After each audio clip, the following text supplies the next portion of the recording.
ಎಲ್ರಿಗೂ ಸ್ವಾಗತವನ್ನು ಬಯಸ್ತಾ ಇದ್ದೇನೆ. ಪ್ರೆಸ್ ಮೀಟ್ಗೆ ನಮ್ಮ 3 ಜನ ನಾಯಕರುಗಳು ನಮಗೆ ಇಲ್ಲಿ ಇನ್ನು ಮುಂದೆ JDS ಪಕ್ಷಕ್ಕೆ 3 ಜನನೂ ಅಸೆಂಬ್ಲಿ ಕ್ಯಾಂಡಿಡೇಟ್ಗಳಾಗಿದ್ದವ್ರೆ.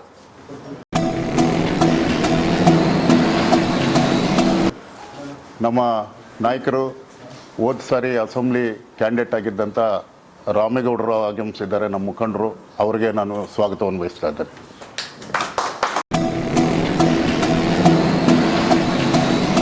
ನಮ್ಮ JDS ಪಕ್ಷಕ್ಕೆ ಸೇರ್ಪಡೆಯಾಗಲಿರುವ ಮಾಲೂರಿನ ಸ್ವಾಭಿಮಾನಿ ಪಕ್ಷದ ಸಂಸ್ಥಾಪಕ ಅಧ್ಯಕ್ಷರು, ಮುಖಂಡರು, ಆತ್ಮೀಯರು ಆದಂಥ ವಿಜಯ್ ಕುಮಾರ್ ಅವರು ಈ ಪ್ರೆಸ್ ಮೀಟ್ಗೆ ಆಗಮಿಸಿದ್ದಾರೆ. ಅವ್ರಿಗೂ ಸ್ವಾಗತವನ್ನು ಬಯಸ್ತಾ ಇದ್ದೇನೆ. ಮತ್ತೊಬ್ಬ ನಾಯಕರು, ಅವರು 2008ನೇ ಇಸ್ವಿ ಒಳಗೇ ಅಸೆಂಬ್ಲಿಗೆ ಕಂಟೆಸ್ಟ್ ಮಾಡಿದ್ದವರು. ಅವರು ನಮ್ಮ ಭಾಳ ಆತ್ಮೀಯರು, ಪ್ರಭಾಕರ್ ಅವರು ನಮ್ಮ ನಾಯಕರು. ಅವ್ರಿಗೂ ಸ್ವಾಗತವನ್ನು ಬಯಸ್ತಾ ಇದ್ದೀನಿ.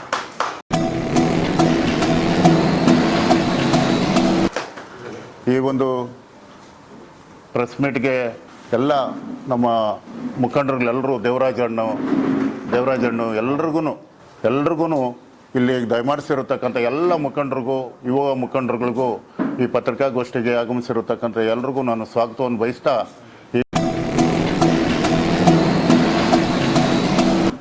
ಸ್ವಾಭಿಮಾನಿ ಜನತಾ ಪಕ್ಷದ ಸಂಸ್ಥಾಪಕರು, ಆತ್ಮೀಯರು, ಸ್ನೇಹಿತರು ಆಗಿರುವಂಥ ವಿಜಯ್ ಕುಮಾರ್ ಅವರೇ, ಜಾತ್ಯತೀತ ಜನತಾದಳದ ಮುಖಂಡರು ಆಗಿರುವಂಥ ರಾಮೇಗೌಡ್ರೆ, ಜಾತ್ಯತೀತ ಜನತಾದಳದ ಅಧ್ಯಕ್ಷರಾಗಿರುವಂಥ ನಾರಾಯಣ ಸ್ವಾಮಿ ಅವರೇ, ಪ್ರಧಾನ ಕಾರ್ಯದರ್ಶಿಗಳಾದಂಥ ಅಂಬರೀಶ್ ರೆಡ್ಡಿ ಅವರೇ, ವೆಂಕಟೇಶ್ ಗೌಡ್ರೆ ಮತ್ತು ನಮ್ಮ ಪಕ್ಷದ ಮುಖಂಡರು ಮತ್ತು ನಮ್ಮ ಜಾತ್ಯತೀತ ಜನತಾದಳದ ಎಲ್ಲ ಪಕ್ಷದ ಮುಖಂಡರುಗಳಿಗೆ ಸ್ವಾಗತವನ್ನು ಬಯಸ್ತಾ,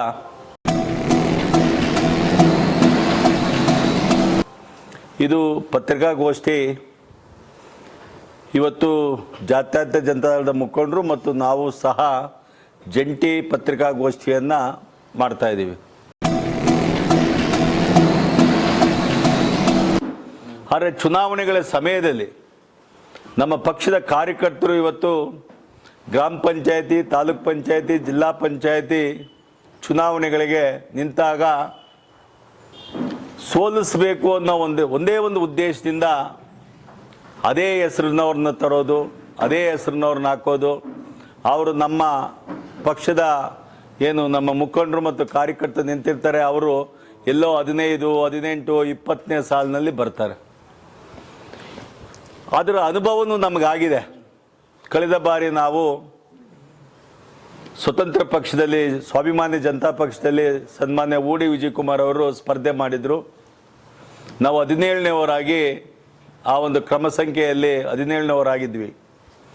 ಅದರಲ್ಲಿ ಹಿಂದೆ ಮತ್ತು ಕೆಳಗಡೆ ಊಡಿ ವಿಜಯ್ ಕುಮಾರ್ ಅಂತ ಹೆಸರನ್ನು ಹಾಕಿದ್ರು. ಅಲ್ಲಿ ನಾವು 1800 ಓಟು, ನಮ್ಮ ಓಟು ಪಕ್ಷೇತರ ಅಭ್ಯರ್ಥಿಗಳಿಗೆ ಬಿದ್ದಾಗ ನಮ್ಮ ಅಭ್ಯರ್ಥಿ ಸೋತಿದ್ದು ಕೇವಲ 750 ಓಟಲ್ಲಿ. ನಾವು ಜನ ನಮಗೆ ಮತ ಹಾಕಿದರು, 50,000 ಮತ ಕೊಟ್ಟರು. ಆದರೆ ನಾವು ಗೆಲ್ಲಲಿಕ್ಕಾಗಲಿಲ್ಲಲ್ಲ. ನಮ್ಮ ಮನೆ ಬರ ಗೆಲ್ಲೋಂಥ ಒಂದು ಇದಿದ್ದರೂ ಸಹ ನಮ್ಮ ಮನೆ ಬರ ಸರಿಯಿಲ್ಲ ಅನ್ನೋ ಮಟ್ಟಕ್ಕೆ ನಾವು ಬಂದ್ವಿ. ಆದರೂ ಅವತ್ತು ಧೃತಿಗೆಡಲಿಲ್ಲ ನಮ್ಮ ವಿಜಯ್ ಕುಮಾರ್ ಅವರು. ಈ ತಾಲೂಕಿನ ಜನ ನನಗೆಲ್ಲೋ ಒಂದು 5,000, 10,000 ಮತ ಕೊಟ್ಟಿದ್ರೆ ಈ ತಾಲೂಕಿನ ಸವಾಸ ಬೇಡ ಅಂತ ಹೋಗ್ಬಿಡ್ಬೋದಾಗಿತ್ತು. ಆದರೆ ಈ ತಾಲೂಕಿನಲ್ಲಿ ರಾಷ್ಟ್ರೀಯ ಪಕ್ಷಗಳಿಗೆ ಏನು ಕೊಟ್ಟರು, ಕಾಂಗ್ರೆಸ್ ಇರ್ಬೋದು, BJP ಇರ್ಬೋದು, ಮತ್ತು ನಮಗೆ 50,000 ಮತವನ್ನು ಕೊಟ್ಟರು. ಆಗ ಇಷ್ಟೊಂದು ಜನ ನಮಗೆ ಅಭೂತಪೂರ್ವಕವಾದಂಥ ಒಂದು ವಾತಾವರಣ ನಿರ್ಮಾಣ ಮಾಡಿ ಜನ ಓಟ್ ಕೊಟ್ಟಿದ್ದಾರೆ. ಇವರ ಕಷ್ಟಕ್ಕೆ ಸ್ಪಂದಿಸಬೇಕು, ಇವ್ರ ಕಷ್ಟ ದುಮ್ಮಾನಗಳಲ್ಲಿ ನಾನು ಒಬ್ಬರಾಗಬೇಕು ಅಂತ ಈ ತಾಲೂಕಿನಲ್ಲಿ ಅವರು ಗಟ್ಟಿಯಾಗಿ ನಿಂತ್ಕೊಂಡ್ರು. ಕಾರ್ಯಕರ್ತರು ಮತ್ತು ಮುಖಂಡರು ಗಟ್ಟಿಯಾಗಿ ನಿಂತ್ಕೊಂಡಿದ್ದರಿಂದ ಸುಮಾರು 3 ವರ್ಷಗಳಾಯಿತು ಇವತ್ತು ಚುನಾವಣೆಯಾಗಿ, ಕಳೆದ ಅಸೆಂಬ್ಲಿ ಚುನಾವಣೆಯಾಗಿ. ಯಾವೊಬ್ಬ ಕಾರ್ಯಕರ್ತರು ಸಹ ನಮ್ಮಲ್ಲಿರೋಂಥ ಒಬ್ಬ ಸದಸ್ಯ ನಮ್ಮನ್ನು ಬಿಟ್ಟು ಹೋಗಲಿಲ್ಲ, ಹೊರಗಡೆ ಹೋಗಲಿಲ್ಲ. ಅಂಥ ಒಂದು ವಾತಾವರಣದಲ್ಲಿ ನಾವೆಲ್ಲ ಬೆಳೆದು ಬಂದ್ವಿ. ಇವತ್ತು ನಮ್ಮ ಕಾರ್ಯಕರ್ತರಿಗೋಸ್ಕರ, ನಮ್ಮ ಕಾರ್ಯಕರ್ತರ ಮುಂದಿನ ದಿನಗಳಲ್ಲಿ ಅವರ ಭವಿಷ್ಯಕ್ಕೋಸ್ಕರ ಈ ಒಂದು ನಿರ್ಧಾರವನ್ನು ನಾವು ತೆಗೆದುಕೊಳ್ತಾ ಇದ್ದೀವಿ. ಎರಡೂ ಪಕ್ಷದ ಎಲ್ಲ ಪದಾಧಿಕಾರಿಗಳೇ ಹಾಗೂ ಎಲ್ಲ ಮಾಧ್ಯಮ ಮಿತ್ರರೇ, ನಾವು ಸನ್ಮಾನ್ಯ ವಿಜಯಕುಮಾರ್ ಅವ್ರ ಹತ್ರ ಡಿಸ್ಕಸ್ ಮಾಡಿ, ನಮ್ಮ ಹೈಕಮಾಂಡ್ ಜೊತೆ ಡಿಸ್ಕಸ್ ಮಾಡಿ, ಒಗ್ಗಟ್ಟಾದರೆ ಬಲ ಜಾಸ್ತಿ ಆಗುತ್ತೆ. ಒಗ್ಗಟ್ಟಾಗಿ ಹೋದರೆ ಎಲ್ರಿಗ ಮುಂದಿನ ಭವಿಷ್ಯ ಚೆನ್ನಾಗಿರುತ್ತೆ ಅನ್ನೋ ಒಂದು ಉದ್ದೇಶದಿಂದ ನಾವೆಲ್ಲ ಒಂದಾಗಿ ಹೊರಟಿದ್ದೀರಿ. ನಮ್ಮದೆಲ್ಲ ಒಂದೇ ಮೈಂಡು. ಎಲ್ಲರೂ ಜೊತೆಯಲ್ಲಿ ಹೋದರೆ ಎಲ್ರಿಗೂ ಅನುಕೂಲ ಆಗುತ್ತೆ. ಬೇರೆ ಬೇರೆ ಹೋದರೆ ಬೇರೆ ಯಾರಿಗೂ ಅನುಕೂಲ ಆಗ್ತದೆ. ಬೇರೆ ಯಾರಿಗೂ ಅನುಕೂಲ ಆಗಿ ಈ ತಾಲೂಕಿನ ಭವಿಷ್ಯ ಅಭಿವೃದ್ಧಿ ಹೋಗಿದೆ. ಅದ್ರ ಬಗ್ಗೆ ಮಾತಾಡೋದು ಬೇಡ, ಮುಂದಿನ ದಿನಗಳಲ್ಲಿ ಮಾತಾಡ್ತೀನಿ. ನಿಮ್ಮೆಲ್ರಿಗೂ ಗೊತ್ತಿದೆ ಯಾವ ರೀತಿ ಅಭಿವೃದ್ಧಿ ಆಗ್ತಾಯಿದೆ. ಆ ಅಭಿವೃದ್ಧಿ ಏನು ಯಾವ ಇದರಲ್ಲಿ ಹೋಗ್ತಾ ಇದೆ, ಉಪಯೋಗ ಇಲ್ಲದೆ ಇರ್ತಕ್ಕಂಥ ಅಭಿವೃದ್ಧಿ ಆಗ್ತಾಯಿದೆ, ಜನಕ್ಕೆ ಉಪಯೋಗ ಆಗ್ತಾ ಇರ್ತಕ್ಕಂಥ ಅಭಿವೃದ್ಧಿ ಆಗ್ತಾ ಇಲ್ಲ.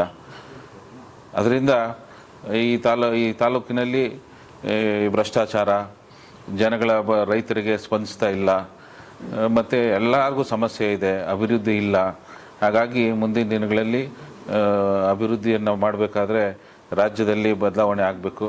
ಬದಲಾವಣೆ ಆಗಬೇಕಾದ್ರೆ ಮಾಲೂರು ತಾಲೂಕಿನಿಂದ ಒಂದು ಶಾಸಕರನ್ನು ನಮ್ಮ ಪಕ್ಷಕ್ಕೆ ಕೊಡಬೇಕು ಅನ್ನೋ ಒಂದು ಉದ್ದೇಶದಿಂದ ನಾವೆಲ್ಲ ಒಂದಾಗಿ ಎಲ್ಲರ ಮನಸ್ಸುಗಳಲ್ಲಿ ಎಲ್ಲ ಹಿರಿಯರು, ಇವತ್ತು ಭಾಳಷ್ಟು ಹಿರಿಯರು ನಮ್ಮ ಪಕ್ಷದಲ್ಲೂ ಇದ್ದಾರೆ, ಮತ್ತು ಸ್ವಾಭಿಮಾನಿ ಪಕ್ಷದಿಂದ ಭಾಳಷ್ಟು ಹಿರಿಯರು ಇದ್ದಾರೆ, ಅನುಭವಿಸ್ತರು. ಅವರ ಒಂದು ಸಲಹೆಗಳು ಮತ್ತು ಅವರ ಒಂದು ಶ್ರಮ ಈ ತಾಲೂಕಿನಲ್ಲಿ ಭಾಳ ವರ್ಷಗಳಿಂದ ಇದೆ. ನಾವೆಲ್ಲ ಸೇರಿದ್ರೆ ನಿಜವಾಗ್ಲೂ ಮುಂದಿನ ದಿನಗಳಲ್ಲಿ JDS ಪಕ್ಷದಿಂದ ಈ ತಾಲೂಕಿನಲ್ಲಿ ಒಬ್ಬ ಶಾಸಕರನ್ನು ಮಾಡ್ಕೋಬೇಕು. ಇವತ್ತೇನು ಸುಮಾರು ವರ್ಷಗಳಿಂದ ಪಾಪ ಕಷ್ಟಪಟ್ಟು ದುಡಿತಾನೇ ಇದ್ದಾರೆ, ಚುನಾವಣೆಗಳಲ್ಲಿ ಗೆಲ್ಲಕ್ಕಾಗಲಿಲ್ಲ. ಹಾಗಾಗಿ ಮುಂದಿನ ದಿನಗಳಲ್ಲಿ ಎಲ್ಲರ ಒಂದು ಭವಿಷ್ಯಕ್ಕೆ ನಾವೆಲ್ಲ ಒಗ್ಗಟ್ಟಾಗಿ ಹೋಗ್ಬೇಕಂತೇಳಿ ಇವತ್ತು ಅವರನ್ನು ನಾನು ತುಂಬ ಹೃದಯದಿಂದ ಅವರೆಲ್ಲರನ್ನು ಸ್ವಾಗತ ಮಾಡ್ತಾಯಿದ್ದೀನಿ.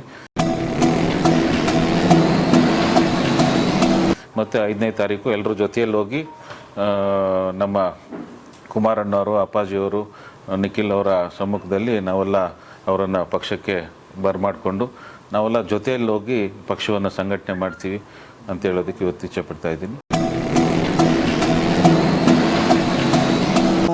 ರಾಮೇಗೌಡರವರ ನೇತೃತ್ವದಲ್ಲಿ 5ನೇ ತಾರೀಕು JDS ಪಕ್ಷವನ್ನು ಸೇರುವಂಥ ಕಾರ್ಯಕ್ರಮವನ್ನು ಇಟ್ಕೊಂಡಿದ್ದೀವಿ. ಆ ಉದ್ದೇಶಕ್ಕೋಸ್ಕರ ಇವತ್ತು ನಮ್ಮ JDS ಪಕ್ಷದ ಅಧ್ಯಕ್ಷರಾದಂಥ ನಾರಾಯಣ ಚಮ್ಮಣ್ಣವರ ಅಧ್ಯಕ್ಷತೆಯಲ್ಲಿ, ನಮ್ಮ ಸ್ವಾಭಿಮಾನ ಜನತಾ ಪಕ್ಷದ ಅಧ್ಯಕ್ಷರಾದಂಥ ಪ್ರಭಾಕರನ್ ಅವರ ನೇತೃತ್ವದಲ್ಲಿ ಹಾಗೂ ನಮ್ಮ ತಾಲೂಕಿನ ಎಲ್ಲ ನಮ್ಮ JDS ಪಕ್ಷದ ಮುಖಂಡರುಗಳು ಹಾಗೂ ನಮ್ಮ ಪಕ್ಷದ ಮುಖಂಡರುಗಳು ಹಿರಿಯರ ಒಂದು ಸಮ್ಮುಖದಲ್ಲಿ ಇವತ್ತು ಈ ಒಂದು ಪ್ರೆಸ್ ಮೀಟ್ನ ಮಾಡ್ತಾಯಿದ್ವಿ.